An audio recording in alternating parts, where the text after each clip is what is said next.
Welcome to all. I am Mrs. P. Hemalata, lecturer in Home Science, J&J College for Women, Tenali. Today we will talk about time management. Time is most valuable resource available to each individual.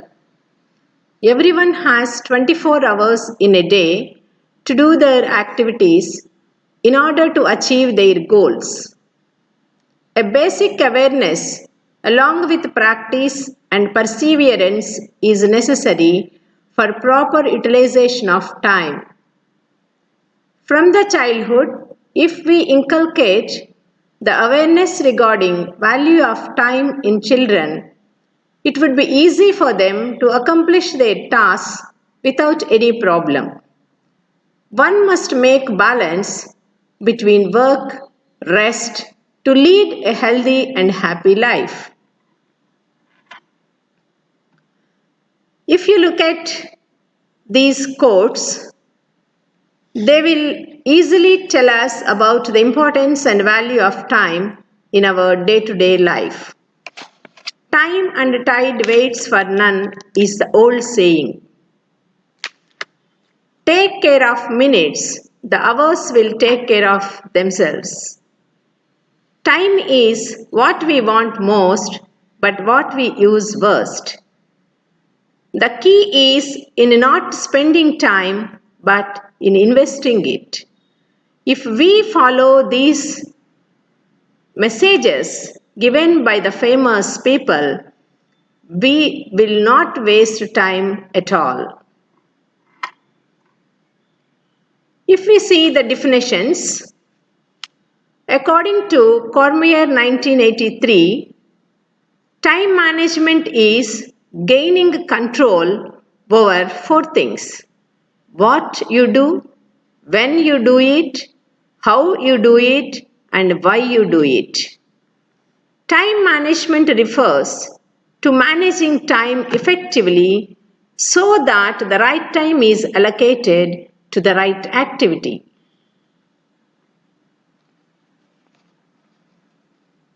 Time has some definite characteristic features. They are: it is an intangible resource, available limited in quantity, it is equal for all 24 hours, whether the person is rich or poor, educated or illiterate, lazy or intelligent person, the time is equal, that is 24 hours. It is moving forever, never standing still. It can't be saved for future like money. It has no marginal utility. Time management affects the quality of life. If we are able to manage time, definitely we will lead a quality life.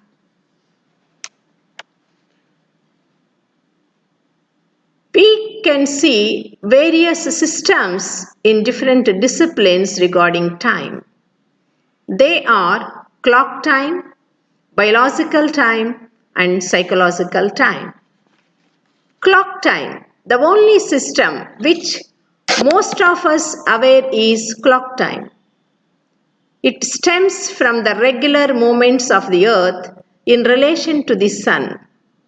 One must be conscious of time available to perform all our routine activities like eating, sleeping, working, including our job works. Then the second one, biological time. Our body gets used to a pattern which is repeated each and every day.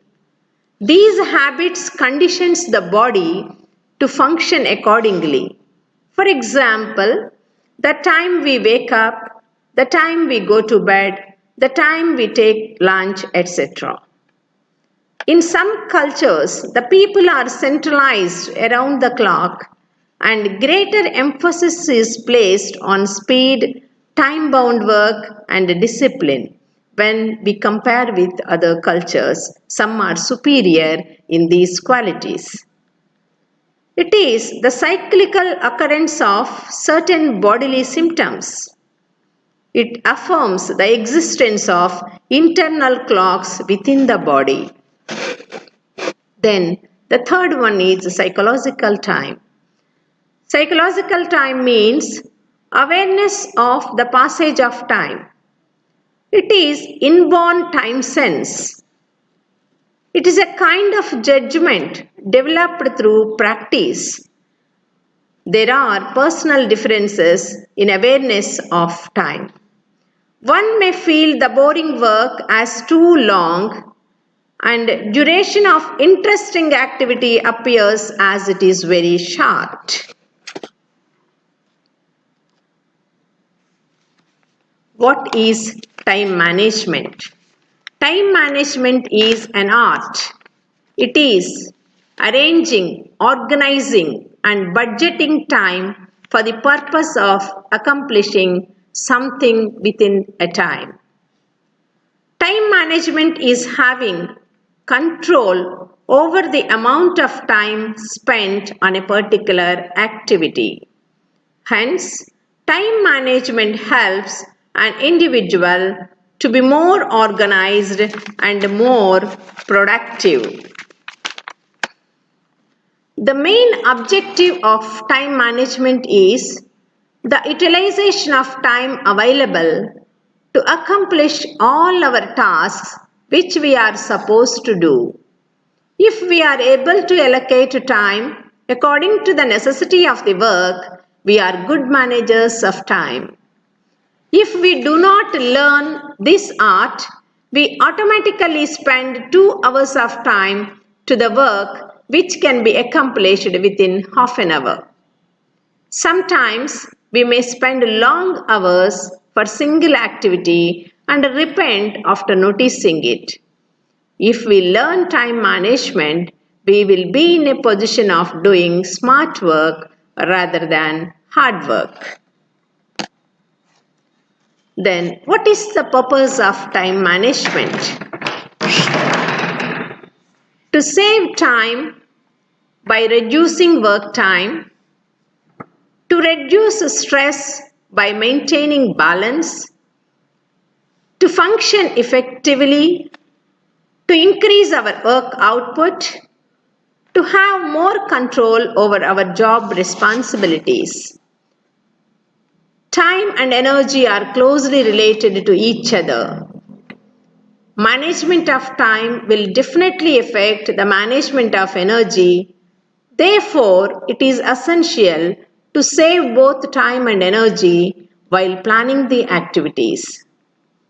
We need to plan with thoughtful consideration of every aspect to reach our goal without compromising the quality of work.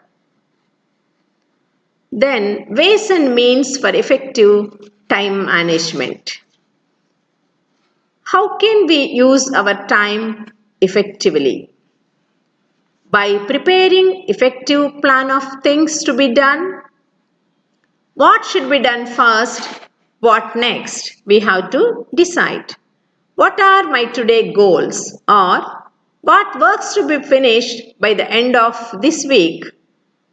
Fixing the date and the time for important activities. Sharing work with others. Some people won't believe others. They will not satisfy unless they do on their own. So, as a result, they cannot complete the work as planned and they don't allow others to do, which end up with stress and strain due to incompletion of the work or improper management of the works. Time is a valuable resource. It must be used wisely in practical life. It should be intelligently spent within relation to other sources like money, energy, etc. Everyone utilizes money in an economic way as it is limited. So as the time should be invested as per the need like money without wasting it. There are several tools which help us for proper management of the time. They are time cost, balance of time, time norm, work unit, workload, peak load, work curve and rest periods. Now we will see one by one in brief. What is time cost? Several studies have been conducted on housewives' cost of time. Time cost can be identified in the way as time needed to complete one job, amount of time which can be saved if work done is evaluated by identifying the mistakes. Considering cost of time in enhancing the efficiency and quality of work. In this case, household equipment helps a lot to the housewife to reduce the cost of time. The sequence of work. Arrangement of the workplace also influences while calculating the cost of time. The second one is balance of time. Work is an essential part of human life. The attitude of the person towards work will affect the balance of time. Time balance is needed in work, rest, entertainment for all the individuals to be mentally alert and emotionally balanced. For example, some people consider household work as priority and allocate much time for that and do other job works as a routine. Whereas some individuals do household work as a routine and spend much quality time in the job work. Some feel work as an overload and try to finish it with speed. Some show creative outlook while doing their job. Evolving new techniques and innovative methods give maximum satisfaction and efficiency in work process. The third one is time norm. It is the average time taken for carrying out various household tasks as cooking, cleaning, mopping the floor, childcare, etc. Then the work unit. It helps to establish the time norm. Work unit is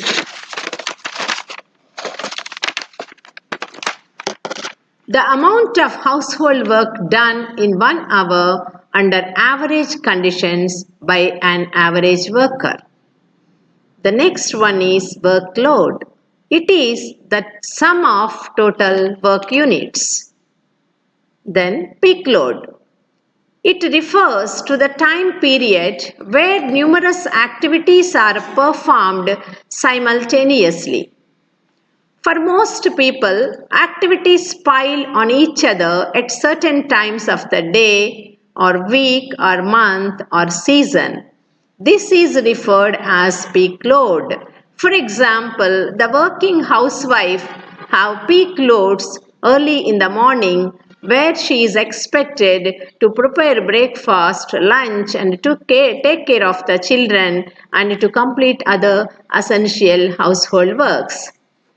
So, the tips to reduce peak loads are starting the work early, completing other works in advance, like the housewife can cut the vegetables and store in advance before sleeping so that she can reduce the peak load to some extent. Sharing some work with others. This also helps to reduce her workload. Next one, work curve. It is constructed between time and work. It helps in studying changes in the output of work at different stages of work period or even in a day. A typical work curve is described as saddleback, starting sluggishly with a sharp rise in the morning. As the day passes on, a stable condition arrives in doing the work. After some time, there is a decline in the working capacity of the person by the evening. So, work curve is different for every individual. The last one, rest periods. Rest is very important to keep the body in a healthy condition. After doing either physical or mental work, one feels fatigue. It can be physical fatigue or psychological fatigue. The rest period should be at least 57% of the total time of work done as per the recorded evidences.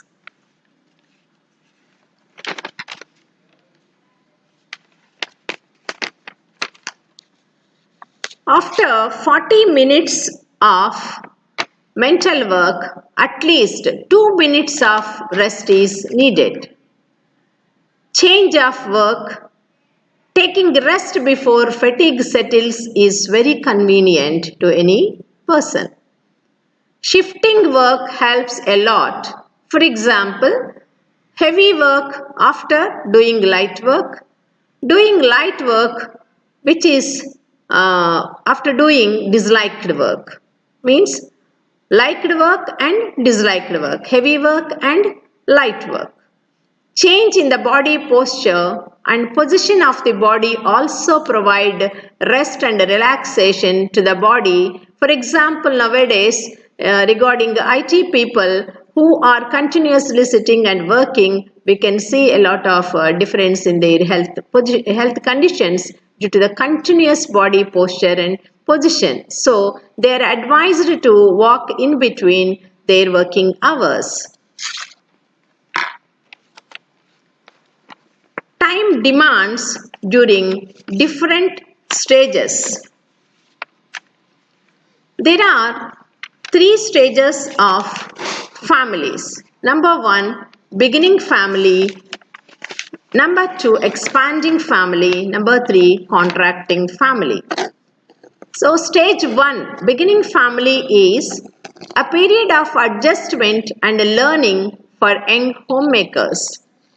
At this stage, family goals, time, work patterns, work habits, and the division of responsibilities between husband and wife are established.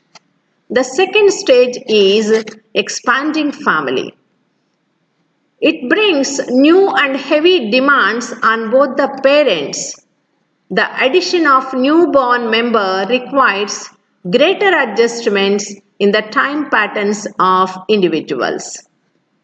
Stage 3 is contracting family. It covers the period during which the children have become independent. Mothers now have some free time to use as they wish. A gradual drop in time graph comes. Certain problems in time management are common to all stages of family life, but each stage has its own emphasis with specific demands. Among these, there are a few. Recognizing the importance of securing balance between work, rest, and leisure time. Considering all family members while making time plans. Considering time cost while planning activities. Lowering time cost by using innovative methods. There are certain factors which influences time management, like the perception of time, economic and social status of the person, education level, area or distance which the person lives and the person works, special interest in creative activities, congenial conditions at home as well as in the workplace, the health status, age and sex of the individuals, family size, division of labor among family members or in the work environment, the management of time through tools. These influences the person's management process. Yet, there are certain constraints which keeps as a hurdle in effective time management, like habits, workaholism, procrastination, interruptions. The habits, even though if we want to wake up early and finish off the work, if we already have the habit of sleeping so late and getting up so late, it affects our time management process. Similarly, workaholics, they continuously focus on working, and they experience fatigue and stress without taking rest. So, as well, they cannot manage their time well. Procrastination, the postponement. Continuously, we have developed the habit of postponement so that when the time comes, we rush like anything, which leads to inefficiency in the working mechanism as well as stress and strain, which affects our health status. Then interruptions. When we sit to work or to do certain things, some unexpected interruptions may come and interfere within our work process so that we may be in a position not to control the situation. These are the constraints on effective time management. Then, tips. How can we manage effectively the time? Plan our daily schedule, prioritize the planned work, set practical deadlines, delegating responsibilities for others, learning smart work than hard work, following the steps in decision making by giving proper importance to each step, learning the art of saying no when needed, work in pleasant atmosphere. All these things will help the individual to maintain time in an effective and efficient manner. Then, allot time for our physical exercise, which help us to maintain healthy body. Sparing time for relaxation, using time savers, all these things will help us a lot. Then, at the end, we can say that time is the resource which organizes the lifestyle of the person. Time do not change, but the events and circumstances change with the time. Time is the symbol of our changing events. Time is a valuable resource. One should learn the art of managing time. Time depicts a change on which present and future plans are based. Thank you.